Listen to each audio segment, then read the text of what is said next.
दोस्तों आज की क्लास बहुत ही ज़्यादा इंपॉर्टेंट होने वाली है। आज की इस क्लास में हम बिहार डीएलएड एंट्रेंस एग्जाम 2023 के लिए इंग्लिश के प्रैक्टिस सेट सॉल्व करेंगे। तो चलिए स्टार्ट करते हैं। और दोस्तों आज का हमारा टॉपिक है सब्जेक्ट वर्ब एग्रीमेंट, और ये टॉपिक दोस्तों बिहार डीएलएड एंट्रेंस एग्जाम का जो सिलेबस है आपका उसमें दिया गया है। देखिए यहाँ पर दोस्तों आप लोग देख सकते हैं सब्जेक्ट वर्ब एग्रीमेंट।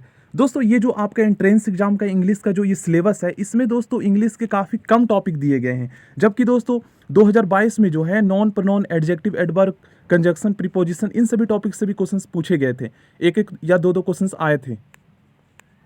देखिए फर्स्ट क्वेश्चन है हमारा the English dash English.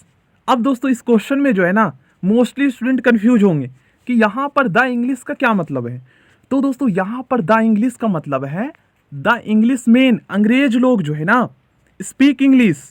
The English का यहाँ पर मतलब है अंग्रेज लोगों से, इसलिए दोस्तों यहाँ पर हमारा जो वर्ब आएगा वो आएगा speak the English man. English man, ठीक है ना, M E N, man plural form. अगर मैन होता तो फिर स्पीक्स आ जाता, क्योंकि सिंगुलर सब्जेक्ट के लिए सिंगुलर वर्ब यूज होता है, जबकि यहाँ पर स्पीक जो है ये प्लूरल वर्ब है, ठीक है ना। तो इंग्लिश मैन, द इंग्लिश का यहाँ पर मतलब है इंग्लिश मैन, ठीक है ना, आप लोग समझ गए होंगे। चलिए सेकंड क्वेश्चन है हमारा the rain dash from the clothes. अब यहाँ पर द रेन, ये आप लोग सब्जेक्ट देखिए, सब्जेक्ट हमारा सिंगुलर है तो हमारा सब्जेक्ट वर्ब एग्रीमेंट क्या कहता है, हमारा सब्जेक्ट वर्ब एग्रीमेंट कहता है कि अगर सब्जेक्ट दोस्तों हमारा सिंगुलर हो तो वर्ब भी जो है ना सिंगुलर यूज होता है। तो देखिए द रेन जो है ये सिंगुलर सब्जेक्ट है, तो यहाँ पर सिंगुलर वर्ब आप लोग ढूंढिए। देखिए कम्स, ये है ना सिंगुलर वर्ब, क्योंकि कम जो है ये हमारा ये ऑलरेडी प्लूरल है और वर्ब में हम एस या ई एस जोड़कर हम उसको सिंगुलर बनाते हैं, ठीक है ना। तो द रेन सिंगुलर है तो सिंगुलर सब्जेक्ट कम्स यूज होगा यहाँ पर। देखिए थर्ड क्वेश्चन है हमारा two thieves dash caught yesterday. अब यहाँ पर दोस्तों हमारा कौन सा वर्ब यूज होगा। तो सबसे पहले आप लोग चेक कीजिए कि दोस्तों ये वाला जो हमारा सेंटेंस है ना ये हमारा पैसिव वॉइस में है। क्यों पैसिव वॉइस में है? क्योंकि दोस्तों यहाँ पर हमारा जो वर्ब यूज हुआ है ये वर्ब की थर्ड फॉर्म यूज हुआ है। तो इससे पहले हमारा कौन सा हेल्पिंग वर्ब आएगा। तो सबसे पहले आप लोग देखिए कि ये जो सेंटेंस है ना पैसिव वॉइस का ये कौन सा टेंस का है। तो दोस्तों ये जो है हमारा ये हमारा पास्ट इंडेफिनिट का है, पास्ट इंडेफिनिट का है ना। तो देखिए पास्ट इंडेफिनिट का जब हम पैसिव वॉइस बनाते हैं तो उसमें क्या होता है, उसमें दोस्तों हमारा डिड वाला जो है, देखिए पास्ट इंडेफिनिट में निगेटिव सेंटेंस में हमारा डिड नोट का यूज होता है, और ऐसे हम जो है पास्ट इंडेफिनिट में वर्ब की सेकंड फॉर्म का यूज करते हैं ना। पास्ट इंडेफिनिट में जब हम अफर्मेटिव सेंटेंस बनाते हैं तो उसमें हमारा वर्ब का सेकंड फॉर्म यूज होता है, आपने टेंस किए होंगे। लेकिन दोस्तों जब हमारा इसका पैसिव वॉइस बनता है तो पैसिव वॉइस में तो आप सभी जानते ही हैं, चाहे प्रेजेंट पास्ट या फ्यूचर का हम पैसिव वॉइस बना रहे हो उसमें हमेशा जो है मेन वर्ब हमारा वर्ब की थर्ड फॉर्म में होता है।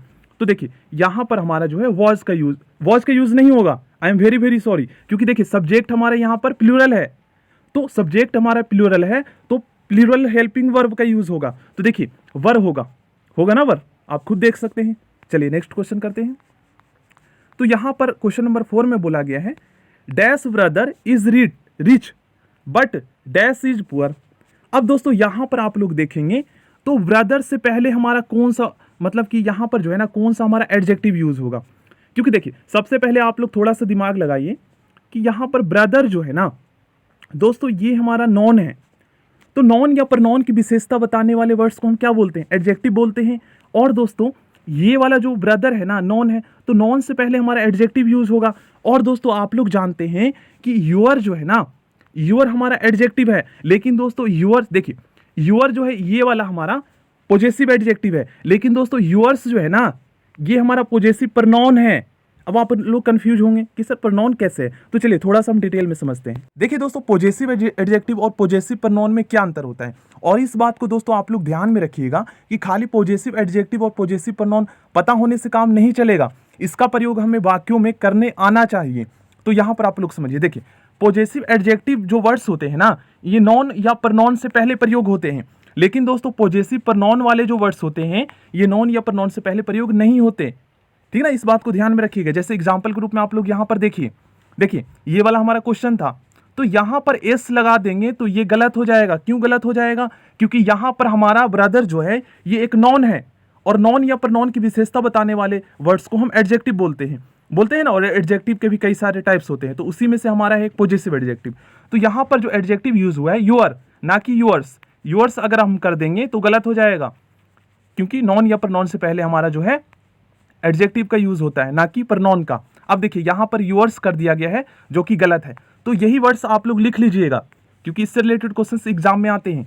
तो ये सभी वर्ड्स जो है हमारे पॉजेसिव प्रनॉन है। इसका प्रयोग जो है ना स्वतंत्र रूप से होता है, मतलब इसको जो है नॉन या प्रनॉन्स के साथ हम नहीं करते। इस बात को आप लोग ध्यान में रखिएगा। चलिए अब हम टॉपिक पे चलते हैं। देखिए थोड़ा सा और समझिए आप लोग। इस सेंटेंस में दोस्तों यूर बिल्कुल सही है, लेकिन यहाँ पर माइन का यूज क्यों किया गया है? अब माइन जो है यहाँ पर प्रनॉन है, यहाँ पर माई का यूज क्यों नहीं किया गया? माई का यूज इसलिए नहीं क्यों किया गया क्योंकि दोस्तों माई जो वर्ड है ना, ये एक एडजेक्टिव है, और एडजेक्टिव का प्रयोग सब्जेक्ट के रूप में नहीं होता। प्रनॉन का यूज होता है, आप सभी जानते हैं ना, प्रनॉन और नॉन का यूज एज अ सब्जेक्ट के रूप में होता है ना। तो यहाँ पर माइन जो है हमारा पॉजेसिव प्रनॉन है, तो प्रनॉन का यूज यहाँ पर हुआ है, जबकि ये साथ में नहीं है, एज अ सब्जेक्ट है। देखिए उसके बाद हेल्पिंग वर्ब है ना, आप लोग समझ गए होंगे।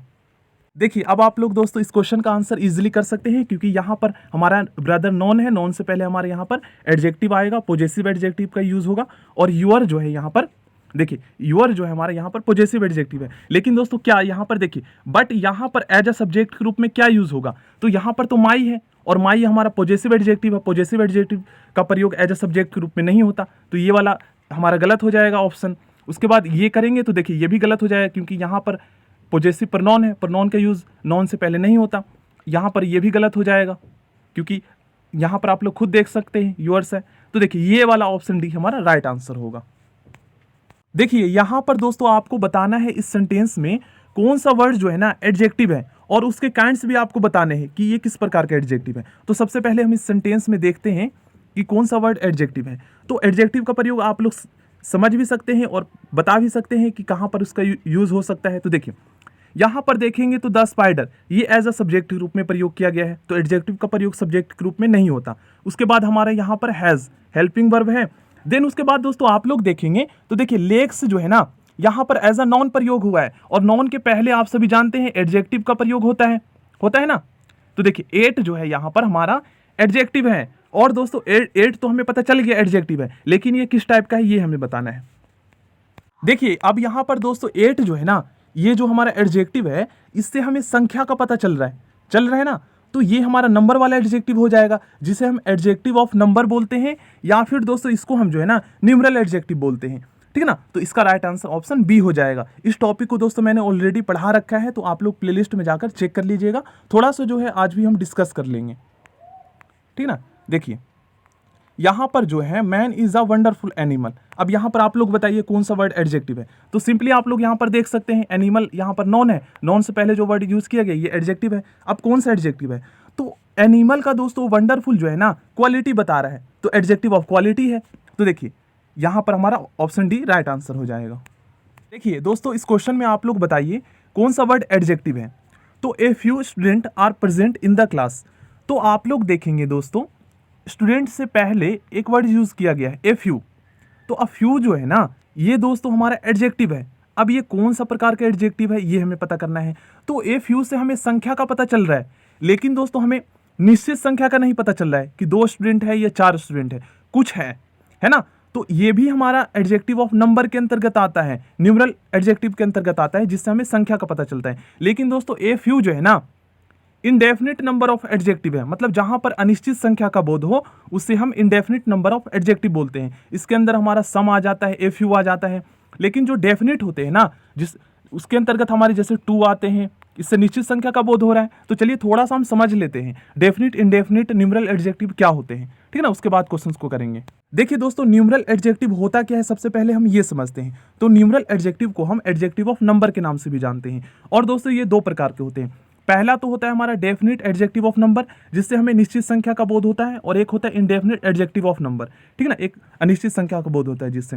अब डेफिनिट एडजेक्टिव ऑफ नंबर में जो है ना 2 तरह के एडजेक्टिव आ जाते हैं, जिसको हम कार्डिनल एडजेक्टिव और ऑर्डिनल एडजेक्टिव बोलते हैं।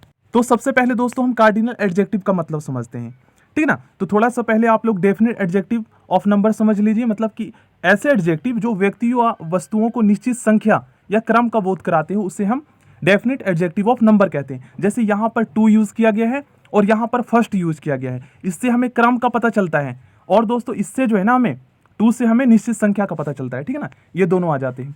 तो कार्डिनल एडजेक्टिव के अंतर्गत जो है ना निश्चित संख्या का जो बोध कराते हैं वो वाले वर्ड्स आते हैं, जैसे 1 2 3 4 5 6 7 8 ये सभी वर्ड्स, ठीक ना, जैसे यहाँ पर आप लोग देख सकते हैं एग्जाम्पल के रूप में कार्डिनल एडजेक्टिव। और पूछा जा सकता है कि कार्डिनल एडजेक्टिव कौन सा है, तो ये आप लोग ध्यान में रखिएगा अगर क्वेश्चन डीपली बनाए जाते हैं तो। और ऑर्डिनल एडजेक्टिव के अंतर्गत दोस्तों किस टाइप के आते हैं वर्ड्स, तो ऑर्डिनल एडजेक्टिव में जो है ना क्रम का पता चलता है, जैसे फर्स्ट, सेकेंड, थर्ड, फिफ्थ, देखिए ये सभी वर्ड्स। तो अब आप लोग समझ गए होंगे और एग्जाम्पल के रूप में आप लोग देख सकते हैं यहाँ पर नेक्स्ट, लास्ट, ये सभी वर्ड्स। उसके बाद आ जाता है हमारा indefinite number of adjective. Indefinite number of adjective से जहाँ अनिश्चित संख्या का बोध होता है, इसमें सम, मैनी, फ्यू ये सभी वर्ड्स आ जाते हैं, मोस्ट, ठीक है ना। अब आप लोग ध्यान में रखेंगे। देखिए आज के प्रैक्टिस सेट में हम प्रॉपर नॉन के भी क्वेश्चंस करेंगे, तो थोड़ा सा प्रॉपर नॉन आज के इस क्लास में हम प्रॉपर एडजेक्टिव के भी क्वेश्चंस करेंगे, तो थोड़ा सा हम प्रॉपर एडजेक्टिव के बारे में समझ लेते हैं, ठीक है ना।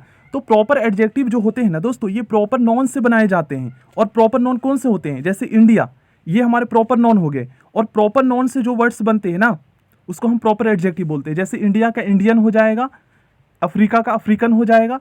तो अफ्रीकन देखिए ये वाला हमारा हो गया प्रॉपर एडजेक्टिव और ये वाला हो गया हमारा प्रॉपर नॉन। आप लोग समझ गए होंगे। चलिए तो अब आप लोग दोस्तों इस क्वेश्चन का आंसर बताएंगे। तो ए फ्यू कौन सा है हमारा, एडजेक्टिव ऑफ नंबर है और इनडेफिनिट है, ठीक है ना तो कार्डिनल है ना ही ऑर्डिनल है, ये इनडेफिनिट के अंतर्गत आएगा। लेकिन जो डेफिनिट एडजेक्टिव ऑफ नंबर है ना उसके अंतर्गत हमारे कार्डिनल और ऑर्डिनल आ जाते हैं। तो इसका राइट आंसर हमारा क्या होगा, ऑप्शन बी। उसके बाद ऑल मेन आर मोर्टल। अब यहां पर आपको बताना है कौन सा एडजेक्टिव है इसमें। इस सेंटेंस में दोस्तों ऑल जो है ना ये हमारा एडजेक्टिव है, ये तो हमें पता है। बट दोस्तों ऑल जो है ये कौन सा एडजेक्टिव है ये भी हमें पता होना चाहिए। तो देखिए ऑल से हमें संख्या का पता चल रहा है, तो ये हमारा एडजेक्टिव ऑफ नंबर के अंतर्गत आएगा। लेकिन ये हमारा डेफिनिट के अंतर्गत आएगा या इनडेफिनिट के अंतर्गत, ये हमें डिसाइड करना है। तो देखिए ऑल से हमें निश्चित संख्या का बोध नहीं हो रहा है, तो ये इनडेफिनिट होगा, क्योंकि जहां पर अनिश्चित संख्या का बोध होता है उससे हम इंडेफिनिट नंबर ऑफ एडजेक्टिव बोलते हैं। तो आएगा तो ये एडजेक्टिव ऑफ नंबर के अंतर्गत ही, तो ऑप्शन बी होगा इसका राइट आंसर। अगर डीपली क्वेश्चन पूछा जाता कि ये कौन सा टाइप का एडजेक्टिव है, तो इंडेफिनिट के अंतर्गत आता, ठीक है ना। देखिए इस सेंटेंस में दोस्तों दो ऐसे वर्ड्स है जो एडजेक्टिव है, लेकिन यहाँ पर जो है ना हमें ओनली एवरीवन का बताना है। एवरीवन का नहीं, यहाँ पर हमें ओनली सेवरल का बताना है, क्योंकि एवरीवन तो ये हमारा प्रोनाउन है और एवरीवन जो है ना ये हमारा दोस्तों इंडेफिनिट प्रोनाउन है, जिससे हमें अनिश्चित संख्या का बोध होता है। और दोस्तों ये हमेशा जो है एज आ सिंगुलर सब्जेक्ट के रूप में प्रयोग किया जाता है, पिछले क्लास में मैंने आपको बताया था। तो इसीलिए यहाँ पर मैक्स जो वर्ड है ना ये सिंगुलर वर्ब के रूप में प्रयोग किया गया है, क्योंकि सिंगुलर सब्जेक्ट के साथ सिंगुलर वर्ब का प्रयोग किया जाता है। अब देखिए सेवरल और हिज ये दोनों दोस्तों हमारा यहाँ पर एडजेक्टिव है, लेकिन हमें बताना है ओनली सेवरल का, क्योंकि ऑप्शन में देख लीजिए आप लोग सेवरल का दिया गया है। अब सेवरल जो है ये कौन सा है एडजेक्टिव, ये हमें पता होना चाहिए। तो सेवरल यहाँ पर कई के रूप में प्रयोग किया गया है, बहुत सारे या कई।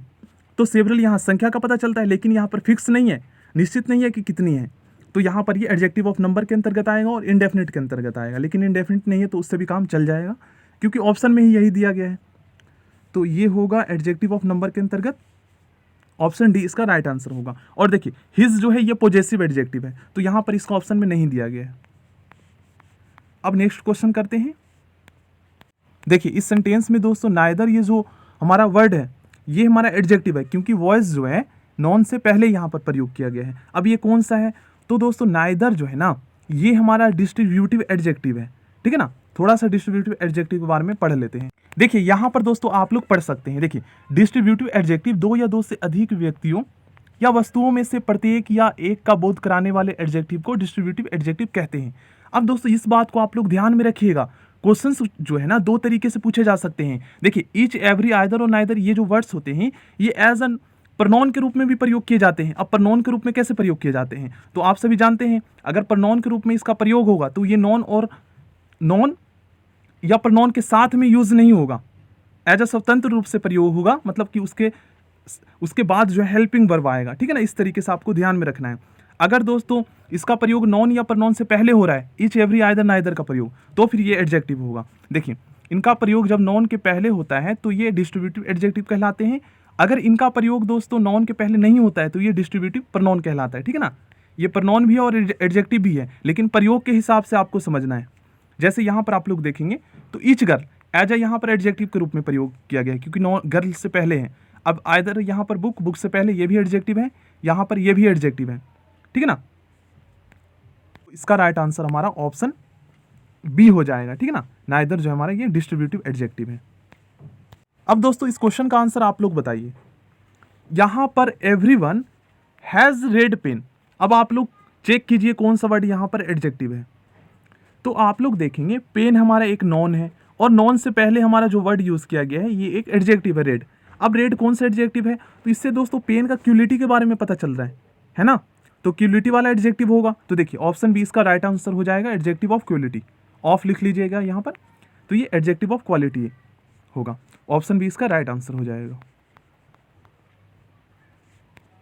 नेक्स्ट क्वेश्चन करते हैं। तो यहाँ पर एवरीवन लव्स हिज कंट्री, अब यहाँ पर कौन सा वर्ड जो है एडजेक्टिव है। तो आप लोग देखेंगे दोस्तों, तो हिज जो है ना ये हमारा एडजेक्टिव है। अब कौन सा है, तो देखिए एवरीवन लव्स हिज कंट्री, तो हर कोई जो है ना अपने देश से प्यार करता है। अपने देश, अपना तो का भाव आ रहा है मतलब, है ना, जिससे यहाँ पर अपने का पता चल रहा है, तो पॉजेसिव एडजेक्टिव होगा यहाँ पर, है ना। तो हिज जो है ये हमारा पॉजेसिव एडजेक्टिव है। लेकिन दोस्तों यहाँ पर देखिए ऑप्शन में थोड़ा सा मिस्टेक है, यहाँ पर सम जो है हटा दीजिएगा, आप लोग हिज लिख लीजिएगा, ठीक है ना। यहाँ पर हिज, इनमें भी हिज लिख लीजिएगा और इनमें भी हिज लिख लीजिएगा। देखिए दोस्तों यहाँ पर हिज जो है हमारा पॉजेसिव एडजेक्टिव है, तो इसका राइट आंसर ऑप्शन सी हो जाएगा। और दोस्तों बार बार आप लोग देख रहे हैं एवरीवन के साथ यहाँ पर देखिए लव्स का यूज क्यों किया गया है, और यहाँ पर एस लगाया गया लव के साथ, क्योंकि दोस्तों लव जो है ना ऑलरेडी हमारा प्लूरल है, और इसके साथ एस या एस लगाकर जो है हम वर्ब को सिंगुलर बनाते हैं, और एवरीवन जो है ये हमारा सिंगुलर सब्जेक्ट के रूप में प्रयोग होता है। तो इसीलिए सिंगुलर सब्जेक्ट के साथ हमेशा सिंगुलर वर्ब का प्रयोग किया जाता है, इसलिए क्योंकि इससे रिलेटेड क्वेश्चन हर बार एग्जाम में पूछे जाते हैं, तो इस बात को आप लोग ध्यान में रखिएगा। देखिए यहाँ पर भी दोस्तों आप लोग नोटिस करेंगे तो हैज़ का प्रयोग किया गया, सिंगुलर हेल्पिंग वर्ब। हैव का प्रयोग अगर किया जाता तो ये सेंटेंस गलत हो जाता, क्योंकि सब्जेक्ट वर्ब एग्रीमेंट के अकॉर्डिंग ये वाला जो है हमारा सेंटेंस नहीं मतलब कि फॉलो करेगा उसको।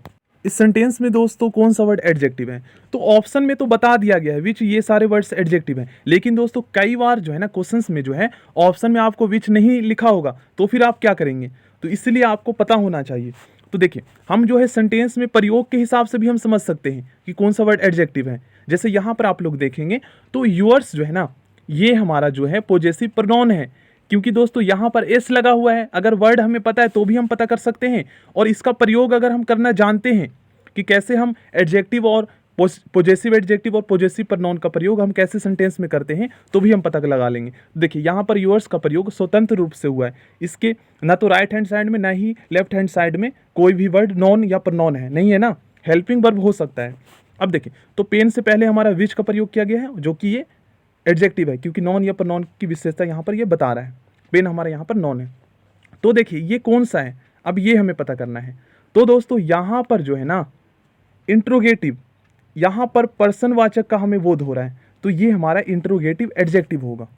और दोस्तों विच जो है ना ये हमारा इंट्रोगेटिव प्रोनाउन भी होता है, लेकिन प्रयोग हमें पता होना चाहिए। अगर विच के बाद जो है ना इज आ जाता, तो देखिए इज आ जाता तो फिर हमारा जो है ये इंट्रोगेटिव प्रोनाउन हो जाता।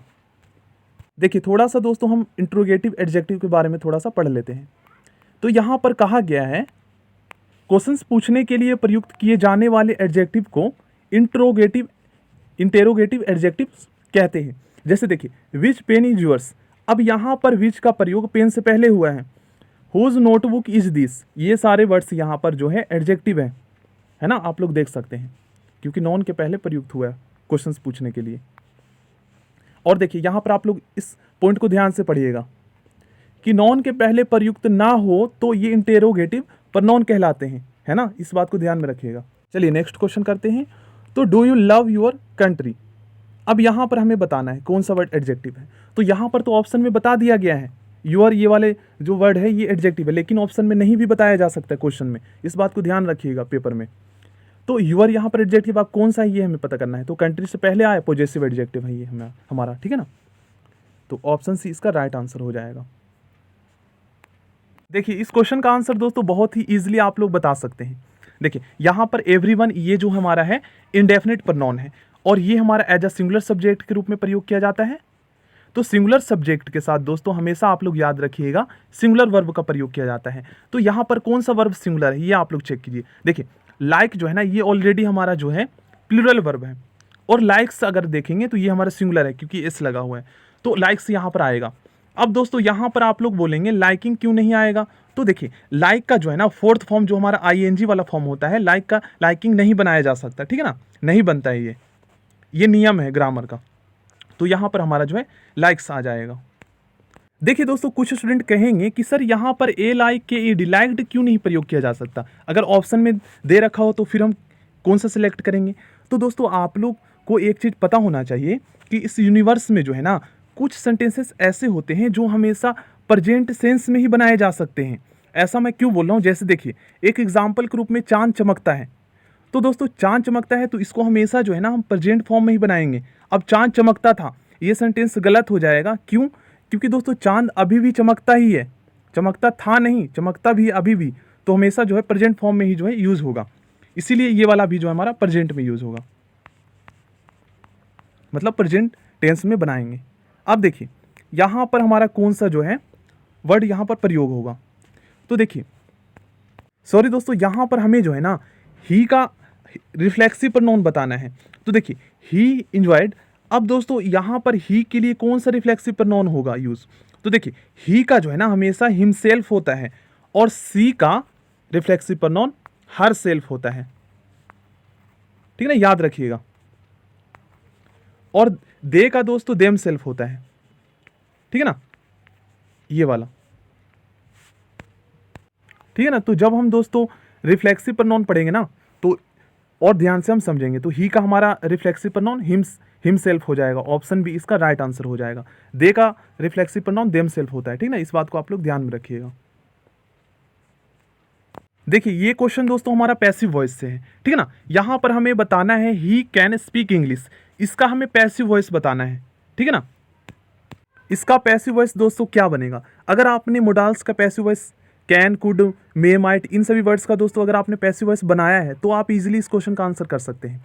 तो देखिए पैसिव वॉइस में दोस्तों आप सभी जानते हैं जो हमारा ऑब्जेक्ट होता है ना वो हमारा सब्जेक्ट बन जाता है, तो यहाँ पर इंग्लिश सब्जेक्ट बन जाएगा, और जब इंग्लिश हमारा सब्जेक्ट बन जाएगा ना तो इसके अकॉर्डिंग हम वर्ब यूज़ करेंगे।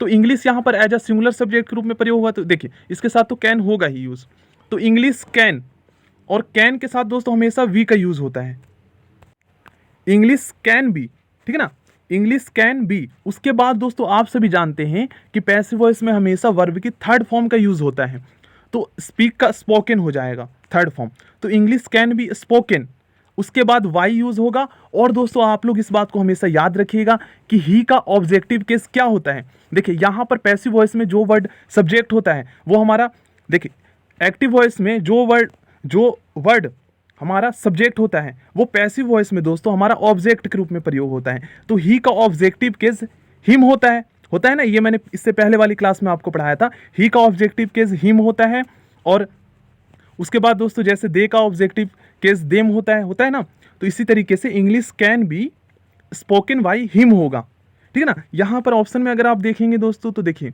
ऑप्शन में नहीं दिया गया है, ठीक है ना, थोड़ा सा मिस्टेक किया गया है, तो यहाँ पर आप लोग हिम कर लीजिएगा, तो इसका राइट आंसर हमारा ऑप्शन सी हो जाएगा, ठीक है ना। क्योंकि मी वाला क्यों नहीं हुआ, क्योंकि मी का आई का ऑब्जेक्टिव केस यहाँ पर मी दिया गया है, जबकि गलत है ये दोनों ऑप्शन। चलिए नेक्स्ट क्वेश्चन करते हैं। तो he has written this letter, अब देखिए ये वाला सेंटेंस हमारा प्रेजेंट परफेक्ट टेंस का है ना। अब इसका पैसिव वॉइस क्या बनेगा, तो देखिए ये वाला हमारा सब्जेक्ट बन जाएगा दिस लेटर। उसके बाद दोस्तों आप लोग देखेंगे तो देखिए यहाँ पर भी थोड़ा सा मिस्टेक है, देखिए यहाँ पर दोस्तों मैंने सही कर दिया है ऑप्शन को। तो देखिए he has written this letter, ये वाला वर्ड, ये सेंटेंस जो है हमारा प्रेजेंट परफेक्ट टेंस का है ना। अब प्रेजेंट परफेक्ट टेंस का हमें जो है पैसिव वॉइस बनाना है, तो आप सभी जानते हैं दिस लेटर ये हमारा एक्टिव वॉइस में इस वाले सेंटेंस में ऑब्जेक्ट के रूप में प्रयोग किया गया है, तो पैसिव वॉइस में ये वाला जो हमारा दिस लेटर, ये वाला दोस्तों जो हमारा ऑब्जेक्ट है ये सब्जेक्ट के रूप में प्रयोग होगा, ठीक है ना। तो दिस लेटर यहाँ पर हमारा सब्जेक्ट बन जाएगा। उसके बाद हमारा जो है ना हेल्पिंग वर्ब हैज़ रहेगा, और हैज़ के बाद दोस्तों आप सभी जानते हैं पैसिव वॉइस में विन का प्रयोग होता है, तो दिस लेटर हैज़ विन। और हमेशा जानते हैं थर्ड फॉर्म का यूज होगा, तो this letter has been written by him का होगा। देखिए यहाँ पर हिम, ही का ऑब्जेक्टिव केस हिम होता है, ना कि हिज होता है, क्योंकि हिज तो दोस्तों ये हमारा पॉजेसिव हमारा प्रोनाउन हो जाए, ये एडजेक्टिव हो जाएगा, हिज हो जाएगा ना पॉजेसिव एडजेक्टिव।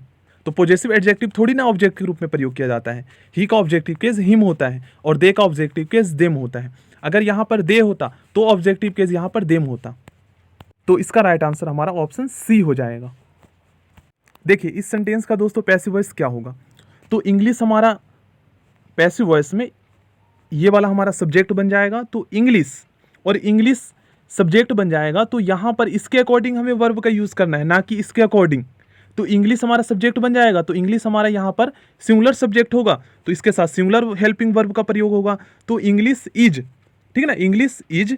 उसके बाद दोस्तों जब हम प्रेजेंट कॉन्टिन्यूअस टेंस का पैसिव वॉइस बनाते हैं तो उसमें दोस्तों हमेशा विंग का यूज़ होता है ना, चाहे आप पास्ट कॉन्टिन्यूअस टेंस बना रहे हो, ठीक है ना। तो इसी तरीके से यहाँ पर विंग का यूज़ होगा, तो इंग्लिश इज विंग, उसके बाद हमेशा वर्ब की थर्ड फॉर्म, तो इंग्लिश इज विंग, उसके बाद वर्ब की थर्ड फॉर्म स्पोकन बाई। उसके बाद दोस्तों आप सभी जानते हैं दे का ऑब्जेक्टिव केस देम होता है, तो ये वाला हो जाएगा, ठीक है ना। तो English is being spoken by them, option A इसका राइट आंसर होगा। नेक्स्ट क्वेश्चन करते हैं, तो he did not catch the thieves. अब यहां पर आप लोग ध्यान दीजिए, इसका हमें पैसिव वॉइस बनाना है, तो ये वाला सेंटेंस ये कौन सा टेंस का सेंटेंस है, तो ये हमारा पास्ट इंडेफिनिट का निगेटिव सेंटेंस है ना। तो ये हमारा सब्जेक्ट बन जाएगा जब हम पैसिव वॉइस बनाएंगे तो द थीव्स। अब दोस्तों इसके अकॉर्डिंग हमें वर्ब हेल्पिंग वर्ब का प्रयोग करना है, तो द थीव्स जो है ना, यहाँ पर थीव का प्लूरल फॉर्म है ये थीव्स, ठीक है। तो यहाँ पर बहुत सारे थीव्स हो गए, तो जब बहुत सारे थीव्स हो जाएंगे तो ये हमारा प्लूरल सब्जेक्ट हो जाएगा, तो प्लूरल सब्जेक्ट के साथ प्लूरल हेल्पिंग वर्ब, तो हेल्पिंग वर्ब हमारा क्या आएगा। और आप सभी जानते हैं कि पास्ट इंडेफिनिट का जब भी हम दोस्तों पैसिव वॉइस बनाते हैं तो हेल्पिंग वर्ब के रूप में पैसिव वॉइस में हमेशा वाज या वर का प्रयोग किया जाता है, तो द थीव्स वर का यूज होगा, ना कि वाज का। तो द थीव्स वर होगा ना, वर नोट। उसके बाद ये हमारा सेंटेंस जो है निगेटिव है, तो यहाँ पर नोट का यूज होगा, और हमेशा जानते हैं थर्ड फॉर्म, तो कैच का कॉट हो जाएगा, और ही का ऑब्जेक्टिव केस हिम, तो इसका राइट आंसर हमारा ऑप्शन ए हो जाएगा। बाकी के ऑप्शन आप लोग देख सकते हैं गलत है। देखिए सब्जेक्ट वर्ब एग्रीमेंट के अकॉर्डिंग जो है यहाँ पर ये दोनों ऑप्शन सही नहीं है सब्जेक्ट वर्ब एग्रीमेंट के अकॉर्डिंग, ठीक है ना। तो इसका राइट आंसर ऑप्शन ए हो जाएगा। So thank you friends, video के लिए आप लोग प्लीज़ दोस्तों लाइक जरूर कर दीजिएगा, एंड दोस्तों आप लोग चैनल को सब्सक्राइब कर सकते हैं। अगर दोस्तों और भी आप इंग्लिश के प्रैक्टिस सेट करना चाहते हैं तो प्लेलिस्ट को आप लोग चेक कर सकते हैं। प्लीज़ दोस्तों इस वीडियो के लिए लाइक आप लोग जरूर कर दीजिएगा। आज हम जो है 50 लाइक का टारगेट रखते हैं। प्लीज़ दोस्तों आप लोग 50 लाइक जरूर कर दीजिएगा। So thank you, next class में मिलते हैं।